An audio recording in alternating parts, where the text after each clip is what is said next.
Opportunity to discuss the Keiro situation. I am Keiko Ikeda. I'm a psychologist in private practice here in Little Tokyo for the past 29 years. I'd like to discuss the severity of the conditions set in the sales agreement. I believe these conditions would make it impossible for the current and future residents to stay at Keiro. I will state the reasons for this, and this is where I feel the irresponsibility of Keiro administration and the Attorney General's office lie. These conditions will literally leave the residents to fend for themselves and become homeless.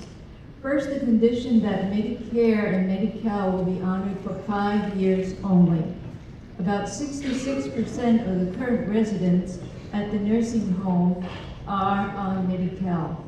And the figure goes up to even higher to 80% in the Alzheimer unit.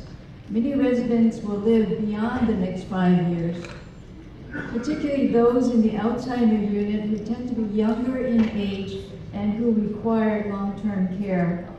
They will be faced with a dire situation at the end of the 5-year grace period. My client, who is in her mid-80s with mental deterioration but in good physical condition, will live beyond the next 5 years. She has no family and she has sold her home to enter Keiro. She's a Japanese-speaking widow and she has depleted her assets. She now depends on Medicare and Medi-Cal to cover for her medical costs. Where will she go in 5 years?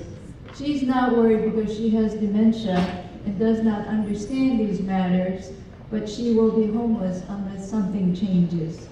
The current cost of Keiro nursing home is expensive, and this is why without the government health coverage, many of the residents will be forced to leave the facilities. The Japanese and the Japanese American communities in this country have a scarcity of facilities for the elderly. There are some retirement homes in San Francisco, Seattle, and in the San Fernando Valley, but they are not skilled nursing facilities.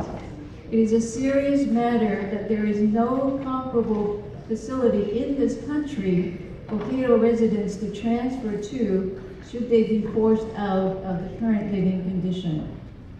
Second is the rent increase for the residents of the retirement home who pay out of pocket for their stay. Because the facilities are not under rent control, increase in yearly rent can bring hardships to the residents. Third is the culturally sensitive services, which has been falling apart since the day that the ownership has changed. Thank you. Thank you very much, ma'am. Next speaker.